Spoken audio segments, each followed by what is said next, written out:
niggas that's locked, that's holding it down, up in the box. Your pussy get put in the box. Sipping cutting on the rocks. The J walked in with a mop. Think I'm addicted.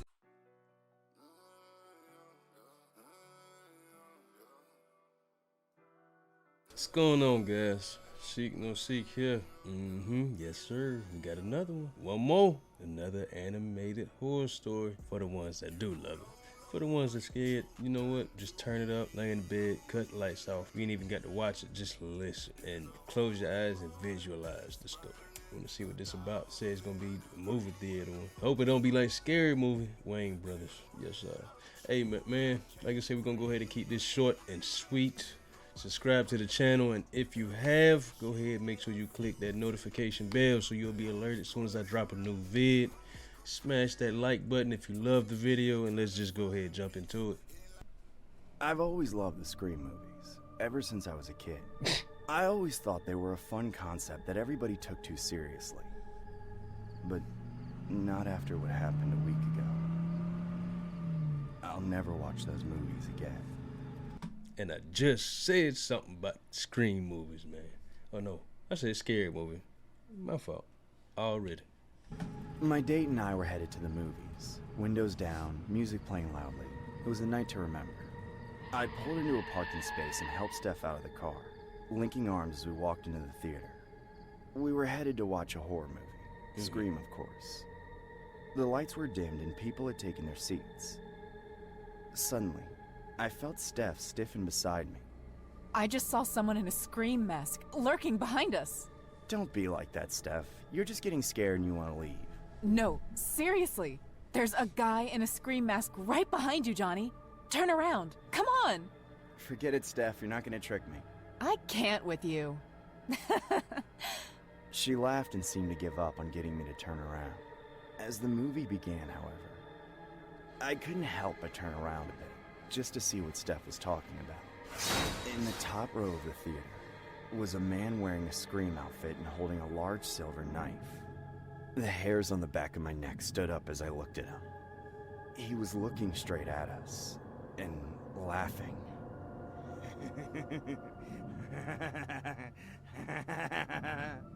Uh-oh. I started laughing as I looked at him. I couldn't help it. I turned to Steph and whispered to her, "Come on, Steph, that's just a cosplayer. You know, a fan of the movie." A cosplayer? Yeah, it's someone who dresses up as a character they really like. You know, nerd stuff. He's about as dangerous as a D&D player. Suddenly, we heard screams coming from the back row. We both spun around and saw a bloody body lying on the floor, and the man in the Scream mask standing right next to it, his knife covered in blood.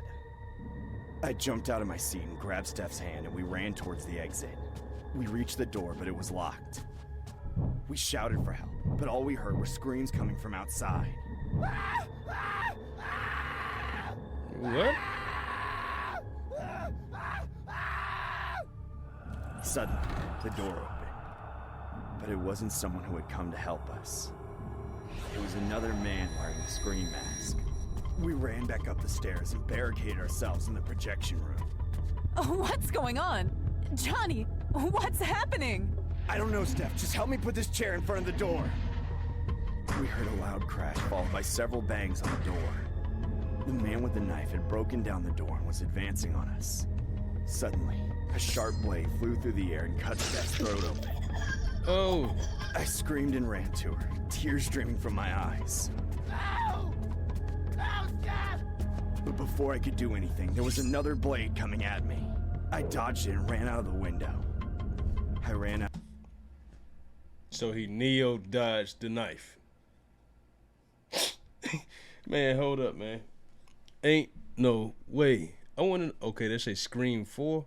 I was just about to say, I wonder what Scream movie was this? I mean, this is an animated horror story. Is this made up? Did this really happen? Now, you know I got to go fact check. Out of the theater, ignoring the body strewn over the floor as I did. I had to escape. I jumped in my car and turned the key to start it. I drove right to the nearest police station and reported what had happened. The police came to investigate, and when they got there, the theater was empty. All that remained were the bodies of Steph and the other people there. Come with us, son. We have some questions for you. What? For me? What do you want me to say? We just have to make sure you didn't have any motive. You have the right to remain silent.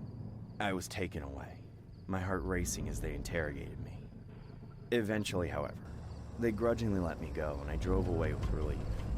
Still, I felt a cold, piercing pain in my heart as I thought of Steph. As I was driving home, I realized there was a way to solve this mystery. Security footage. If the killer had been caught on camera, he could finally be brought to justice. Yes, I can get them. I can get revenge. My heart raced with excitement, but that quickly turned to terror as I saw a car with dark windows following me. I stepped on the gas and tried to lose them, and I was almost safe when suddenly I felt a bump behind me. There was no use. They had caught up with me. I crashed the car and tried to make a run for it, but I slipped and fell. As I turned around, I saw another man in a scream mask walking towards me. This is the end, I thought, until out of nowhere a police car appeared. Get down! This is the police! The man in the scream mask turned and began to run, but the police were quick. He was immediately tackled and arrested. Apparently, the police thought the killer would want to finish the job, and they were right, I guess. Still, So they sent you out there there's as something bait. that's been bugging me, and I'm not really sure if I'll ever get over it. The killer they caught was a nasty man. A serial killer who had been inspired by the Scream movies and had been terrorizing movie theaters around the country. Steph and all of those people in the theater are dead because some maniac wanted to live out his own horror movie. And I can't help but feel guilty. I'll never watch a Scream movie again. That's not the only thing that's been bugging me, though. And the other thing is even scarier. The police did manage to apprehend the man in the Scream mask, but there were two at the theater. And if the man had wanted to finish the job, then what about the other one? I'm petrified at the thought of them still out there, waiting for their next opportunity. And what if they're still after me, trying to finish the job? That's crazy. I recently went to watch Scream 6 alone. I booked a corner seat with an orange Slurpee. It was a late night show, so there was a handful of people in the movie theater. My eyes were hooked on the screen when I saw this girl sitting in the same row. She was highly overweight and had a tub of popcorn on her lap. The way she was eating, it gave me yuck. Her mouth opened into a black hole and Had gave me yuck. Please explain that, first of all. What that mean? What you meant by that? she tossed thousands of popcorns in each bite. Some popcorn fell on her lap, some on her stained t-shirt. A few were even hanging on her locks, but nothing stopped her from eating. Suddenly, a skinny man came and sat beside her, and this is when things started to get weirder. The skinny dude looked like a stick beside a blob of flesh. Together, they were unimaginable, and so was their conversation.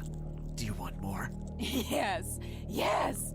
Give me more! But it won't be free. I will do anything! But I don't think you'll be able to do that. The girl started stomping her feet like a 9-year-old. No, I can! I will! Just feed me! A cruel smile appeared on the man's face.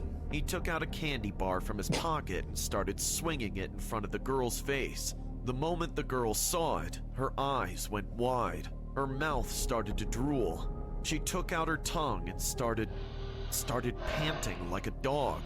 What the hell is happening with these two? In the I middle was of the feeling movie. extremely uncomfortable, yet couldn't help but watch them. The man leaned onto her and I guess he kissed her. Once he was done, he gave her the candy bar. The girl ate it like a hungry walrus. It was clear to me that this man was taking advantage of the girl using her weakness for food. During the interval, they both got up and the man said, "Let's go somewhere where we can be alone." Will there be food? Yes, just come. They got up to leave and I decided to follow them. I wanted to help the girl if the man gave her any trouble. I watched them walk to the parking lot. The man and the girl got into a red pickup van and drove away. I was behind them in my scooter, maintaining a safe distance. Bro, ain't no way you following them on the scooter. How you keep up on the little moped? How did you keep up on the moped? What if they hit a road and was going 65 miles an hour and you didn't have that moped that can reach 65? Explain this to me. How fast was this scooter? After 5 minutes, they stopped near a graveyard. Really? A graveyard? The skinny dude is a hell of a creep. It took time for the girl to get down from the car. I heard the man yell, "Come on! Move your heap of flesh faster!" They entered the graveyard. I parked my scooter behind a bush and followed them. The man sat down under a tree and asked the girl to sit beside him, but for the first time, she refused him. Where are my chicken nuggets? You said you had chicken nuggets. I said you'll get it once you make me happy. No! Give me my chicken nuggets first! The man lost his temper. I didn't bring such a loser like you here to just feed your pathetic self. Now sit here and do what you're supposed to. I'm leaving. You are mean. She turned to leave, but the man grabbed her hand. She pushed him away and the dude fell like a twig. Realizing the girl is stronger than him, he got furious. He grabbed a stone from the ground and came at her. "I'll kill you, you witch!" I couldn't remain quiet anymore. I jumped from the bush, screaming, "Amy, he's behind you!" What happened next was not planned. Amy turned back and grabbed the man's arm with which he was holding the stone. Then she started twisting it. Oh, Do you know what my favorite sound is? Ah! Let me go! Leave me, you giant! The sound of bones cracking. Amy broke his arm and the man let out a spine-chilling scream. Ah! He fell to the ground with terror in his eyes. He looked at me. Who are you? How do you know her? This is when I couldn't pretend anymore. I mean, he's about to die anyway, so it would be wrong to lie to a dying man. I grinned and took out a big lollipop from my pocket. I looked at Amy and said, "You know what to do next, sis? Do you want my help?" Is that for me? I don't know. Do you want it? I do. I do. I do. Her tongue came out just like a loyal pet dog, and she began to drool. "What is wrong with you two? She's your sister?" I slapped the man hard on his right cheek. "Oh, so now something is wrong with us?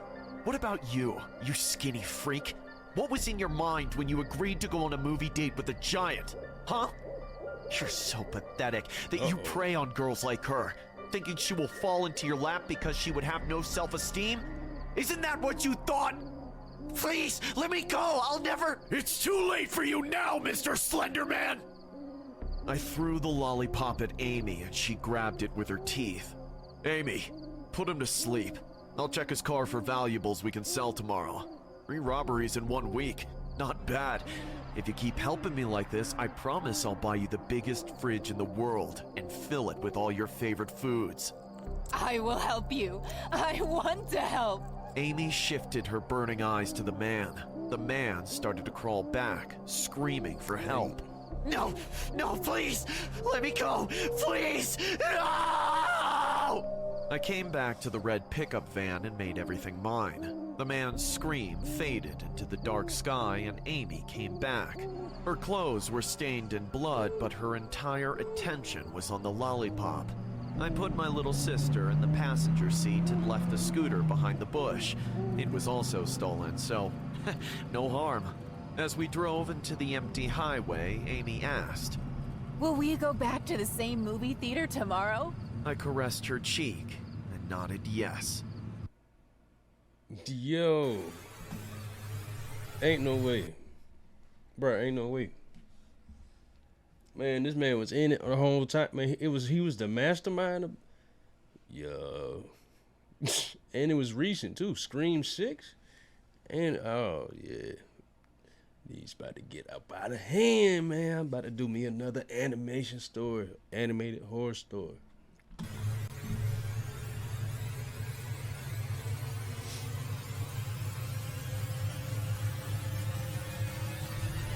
Wow, that was scary. Hi, my name is Alex, and that video you just saw wasn't just from a random haunted movie theater. It's the place that just hired me. It's no coincidence that I got a job there. I'm a big fan of the paranormal, and that place is known to be haunted, so no one wants to take the vacancy. I, for one, am a big fan of the occult, so I couldn't pass up that opportunity. You could say that my first day on the job was almost my last, as the day didn't start off well at all. That day, I was cleaning the aisles of the cinema when I heard a voice calling me from one of the rooms. Alex.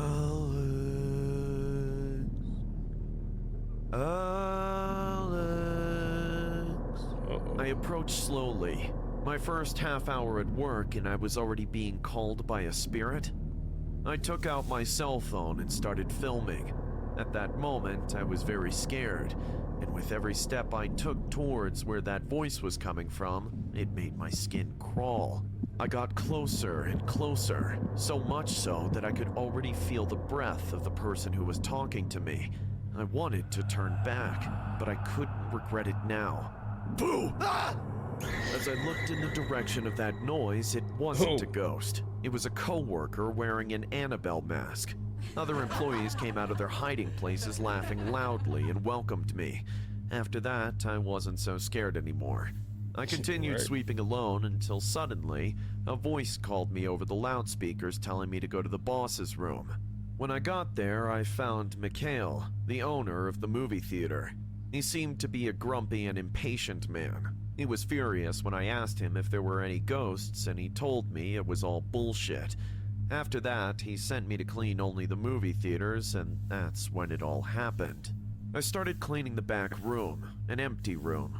Everything was going well, but something started to bother me.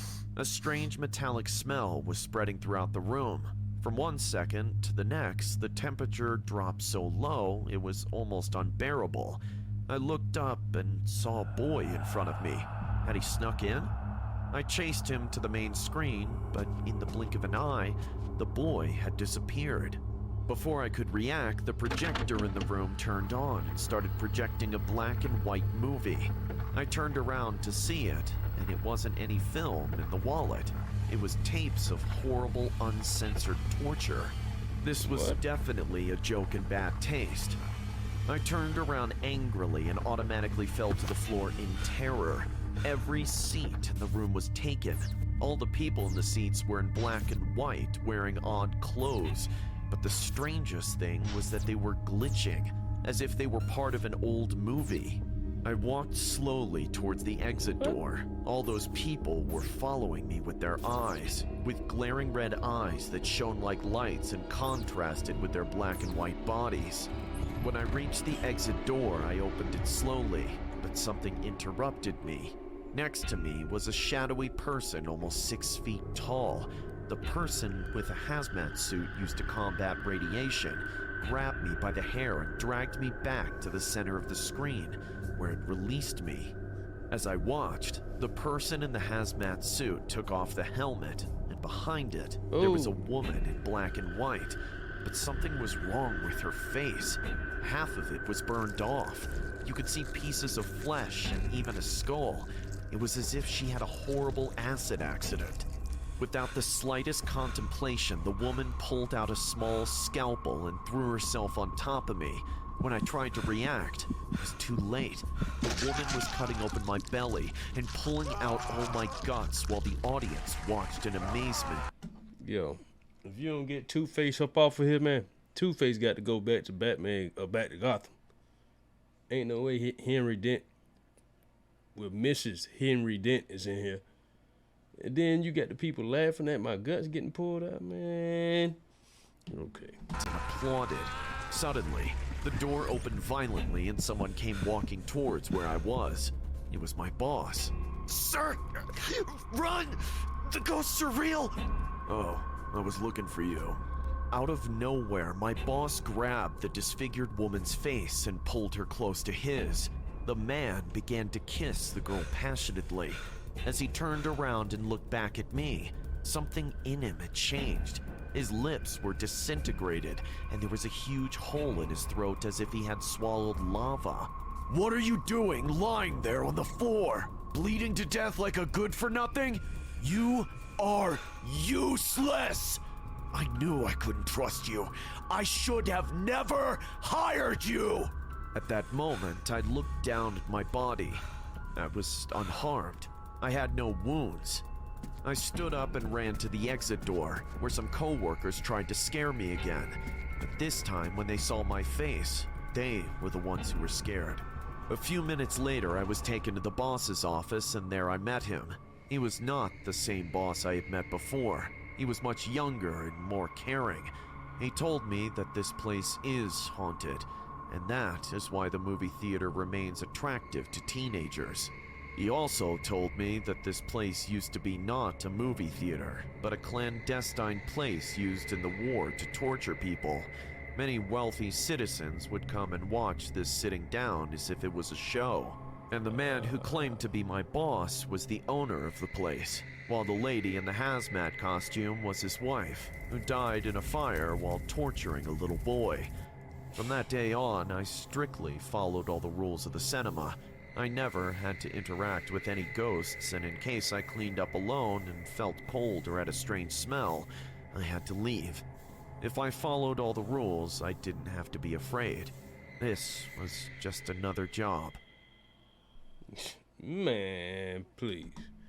It ain't about to be my nothing little job. First, nah, I ain't working nowhere haunted. I ain't trying to go in nowhere haunted. I ain't even trying to too much feel none of that. Thought he got his whole intestine, his stomach cut open and intestines pulled out. And the way he was describing it, like he felt it, like it felt so real. I don't know, all three of them was a little weird to me. Man, but you know, down in the comment section below, let me know which of these three stories was you took the most to. I gotta check the windows and stuff in here, man. But yes, sir. Like I say, man, if you like the video, smash that button for me. If you not and haven't already, subscribe to you, boy. Make sure you click that notification bell so you're alerted. Hey, man, it's Seek No Seek. I'll catch you at the next one.